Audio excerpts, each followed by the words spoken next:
A pergunta que eu acho que muito santista está se fazendo agora é, com esse elenco atual que se montou, claro, existem ainda possibilidades de idas e vindas, mas com o time hoje, atual do Santos, quais são as reais possibilidades do clube em 2026? O que seria um ano dentro da expectativa? O que seria um ano acima da expectativa? E o que seria um ano abaixo da expectativa para o torcedor do Santos? Bom, eu não sei para o torcedor do Santos, mas eu posso falar por mim. E é sobre isso esse vídeo. Vou dar minha opinião sobre o que eu acho que esse elenco briga na temporada de 2026, o que seria para mim uma temporada dentro da linha do aceitável. E eu quero saber se vocês concordam. Gostaria de recomendar, obviamente, a Brickstar, antes de iniciar esse assunto, a marca fabricada pela ZC Rubber, que é a principal fabricante de pneus da China, que está vindo para o Brasil. Se você quiser conhecer mais da alta tecnologia, que pode te fazer, inclusive, economizar combustível, vai te dar muita segurança e desempenho ao dirigir o seu veículo. Clique no link que aparece para você na descrição ou aponte o seu QR Code.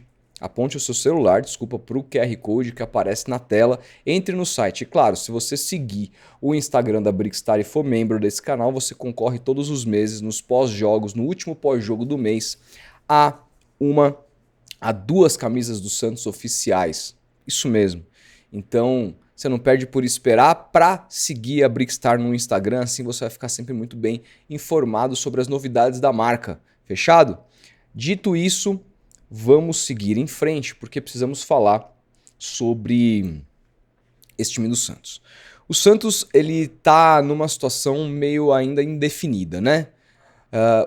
Há jogadores que podem chegar, outros que podem eventualmente sair. O Santos tem jogadores aí que o Santos pode vender ao longo da temporada para fazer algum dinheiro. São eles os casos, principalmente, falando de time titular, de Gabriel Brazão e de Souza. Acredito que se vier propostas muito competitivas por esses atletas, o Santos dificilmente vai segurar. O Souza, você tem um Escobar que cai vertiginosamente o nível, principalmente do ponto de vista ofensivo. Você tem ainda o Vinícius Lira, que é um jogador que precisa de mais minutagem. Quanto tempo o Souza mesmo demorou para se adaptar no time profissional? O Lira não vai ser diferente. E acho que o Lira é um jogador que é tão promissor quanto o Souza do ponto de vista ofensivo, mas do ponto de vista defensivo, para mim ele é bastante inferior ao Souza. O Souza é um jogador muito completo. Para mim o Souza vai ser um jogador de seleção brasileira. Hoje ainda não é, obviamente, mas será, na minha maneira de enxergar futebol. E o Santos, junto com esses dois nomes, Lira e Escobar, o Santos vai ter um lateral muito forte defensivamente e um lateral muito forte ofensivamente. Mas não vai ter um lateral tão completo como o Souza. Então vai ser, para mim, uma queda de capacidade, de potencial do time para 2026 perdendo esse jogador. Embora seja um lateral. O Brazão, né? A gente meio que não tem muita noção do que esperar pós-Brazão. O Santos vai contratar um goleiro, o Santos vai apostar no Diógenes, que foi bem. Ele teve um jogo que ele substituiu o Brazão contra o Atlético Mineiro, aquele jogo que o Brazão toma uma joelhada lá. O Brazão até continua, mas depois acaba eventualmente saindo e o Diógenes faz uma bela defesa.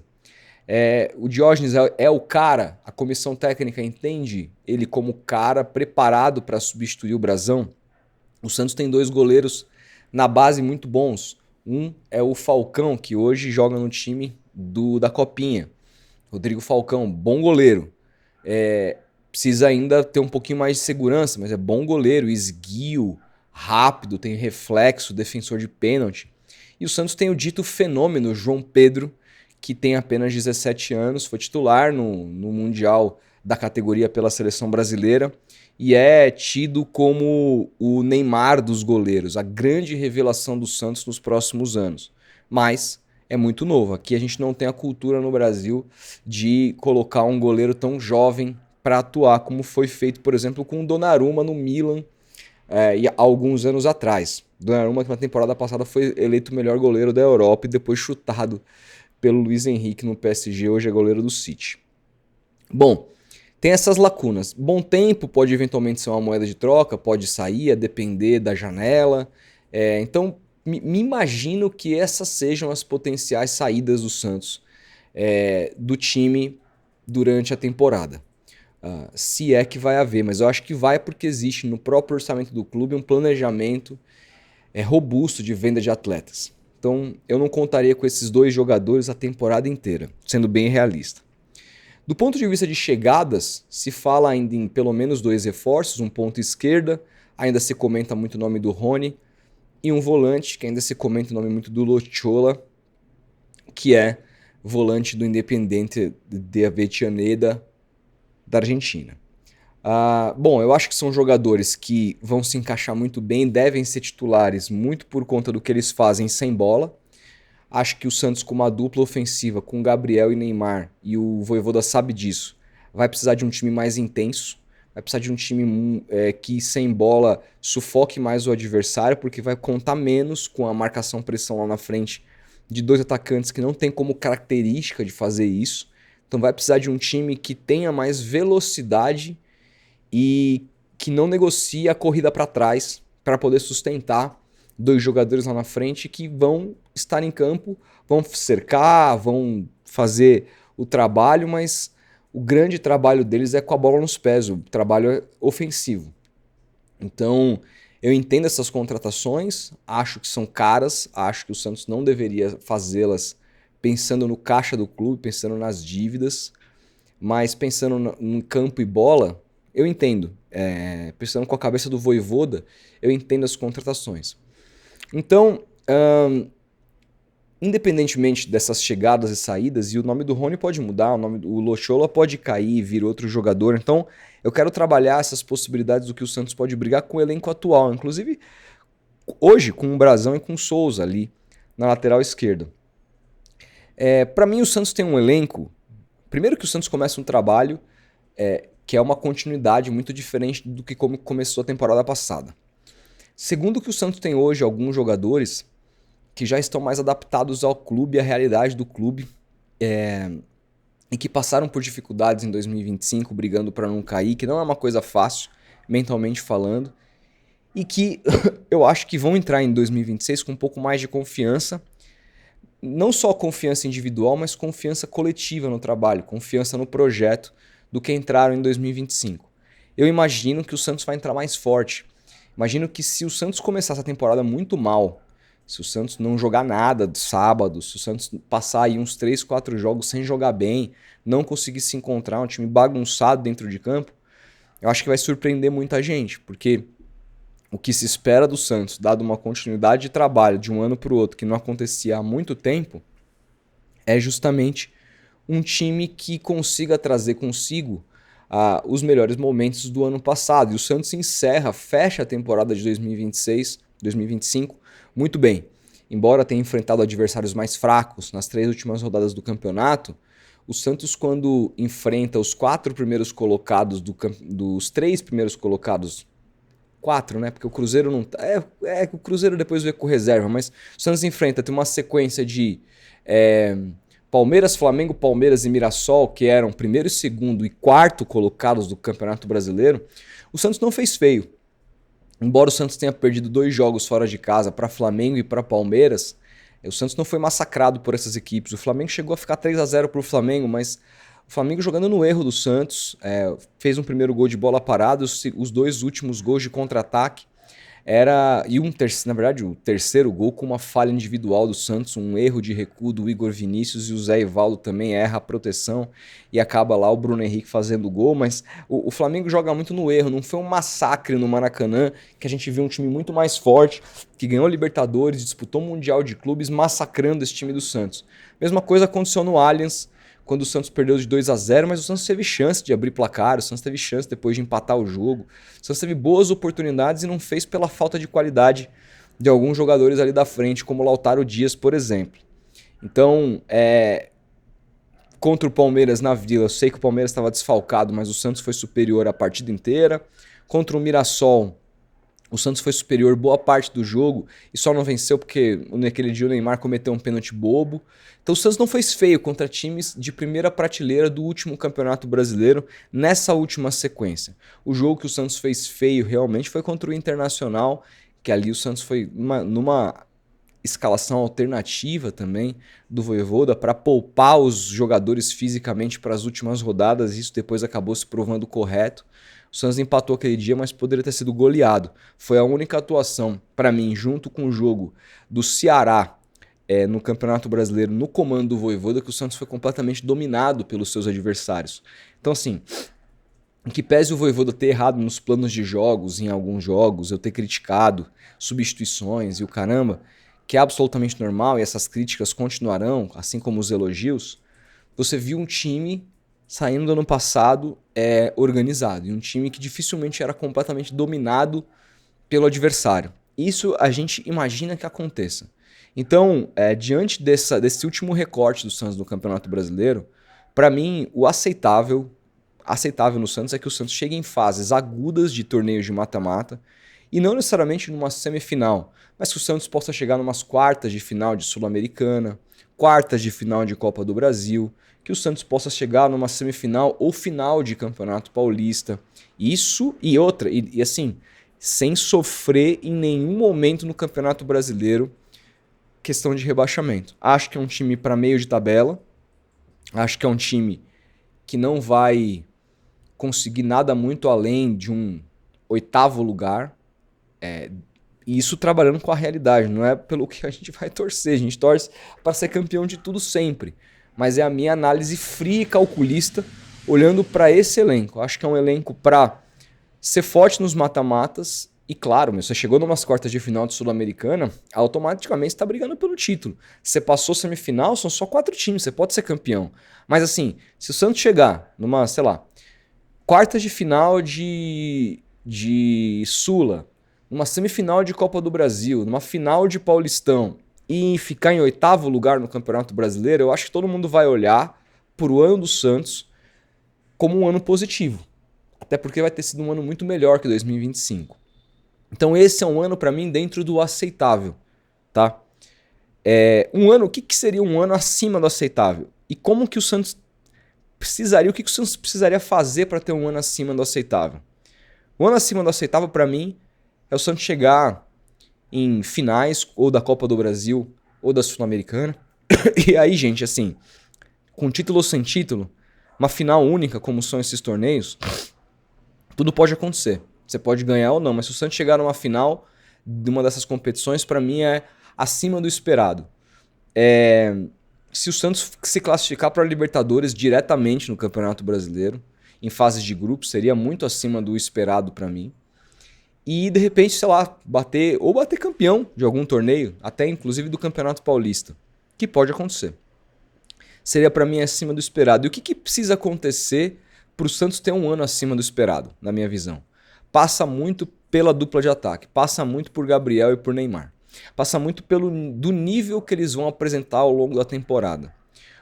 Os campeonatos todos são longos, a gente tem uma parada de quase 2 meses para a Copa do Mundo, que vai fazer com que tenha jogo quarta e domingo todo o tempo.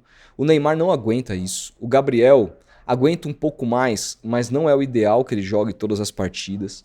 Então o Santos vai precisar de elenco, o Santos vai precisar rodar, mas esses caras serão, em tese, em teoria, os atacantes do Santos nos jogos mais importantes. E eles precisam decidir, porque tem capacidade para isso, né? Vamos ver o nível que o Neymar vai atuar. Se o Neymar atuar no mesmo nível que atuou em 2025 na média, para mim o Santos não briga por absolutamente nada no campeonato. Se o Gabriel atuar o que atuou nos últimos 3 anos na média, para mim o Santos não briga por absolutamente nada nesse ano.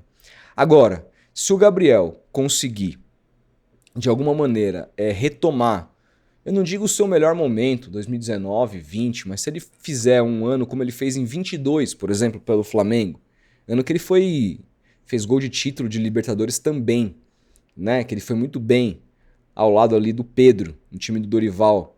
Se o Gabriel conseguir repetir, voltar a ter momentos como aquele, e se o Neymar assim, esperar que o Neymar volte a ser aquilo no passado é loucura, e o 2025 já deixou isso muito claro. Mas se o Neymar estiver mais próximo do que ele teve nas últimas atuações do Santos, contra Sport e Juventude principalmente, e aí assim, é uma dúvida, né? Porque esses 2 times já estavam rebaixados. até que ponto o jogo do Neymar contra esses times foi porque esses times já estavam muito abaixo. Mas ele jogou bem. Ele jogou bem pra caramba. O primeiro tempo contra o Juventude ele foi o único que jogou bem. E contra o Sport ele jogou bem o jogo inteiro. Contra o Mirassol ele teve uma boa participação. Então se ele mantiver o nível dessas últimas rodadas do Campeonato Brasileiro, ele vai ajudar muito, vai ser melhor do que 2025. E com caras, ele e o Gabriel, jogando nesse nível, eu acho que dá pra sonhar. Vai depender muito do funcionamento tático do time, das variações, porque um time precisa variar muito taticamente ao longo do ano, porque senão fica muito fácil de ser mapeado. Um exemplo disso é o Palmeiras, que teve uma sequência arrebatadora no passado, quando o Abel descobre ali a dupla de ataque com Flaco Lopes e Vitor Roque. O Palmeiras goleou vários jogos seguidos e aí entenderam como marcar o Palmeiras e o Abel não teve uma variação tática para aquilo e o time simplesmente derreteu na reta final do campeonato. Então você precisa também de um treinador capaz de perceber que ele vai precisar variar taticamente e essa variação tática vai ter que beneficiar muito Gabriel e Neymar. Vai ter que beneficiar muito Gabriel e Neymar. A gente vai ter um time também que vai ter que ser comprometido para correr por esses caras. E isso também tem a ver com o ambiente, tem a ver com um clube saudável, tem a ver com uma série de coisas. Então tudo isso são questões. Outros jogadores que eu acho que podem ser fiéis da balança aqui. O Santos tem um meio-campo que ele é muito experiente, né? Que hoje na figura de Zé Rafael, William Arão e João Schmidt tem o seu motor. E esses caras, para mim, foram muito importantes no Campeonato Brasileiro de 2025. O William Arão, principalmente, a chegada dele acho que muda muito a situação. Só que são jogadores com uma certa idade. E jogadores com essa idade, muitas vezes, de uma temporada para outra, eles acabam tendo uma queda de nível técnico muito brusca. Acaba porque o físico acaba do nada se prejudicando, porque é natural de jogadores dessa idade. Então, até que ponto esses jogadores vão estar na ponta dos cascos fisicamente e tecnicamente em 2026? O desempenho do Santos coletivo passa muito por esses caras. Passa muito por esses caras. Menos pelo Lotiola, porque o Lotiola, mesmo sendo contratado, tem 25 anos e esse eu acho que vai vir aqui com um potencial, não sei como vai ser a adaptação, mas um potencial físico muito grande. Até porque é a característica do jogador. Mas passa por isso. Passa por uma questão também, por exemplo, de outros jogadores que são importantes, que são em tese coadjuvantes, mas que precisam dar um salto.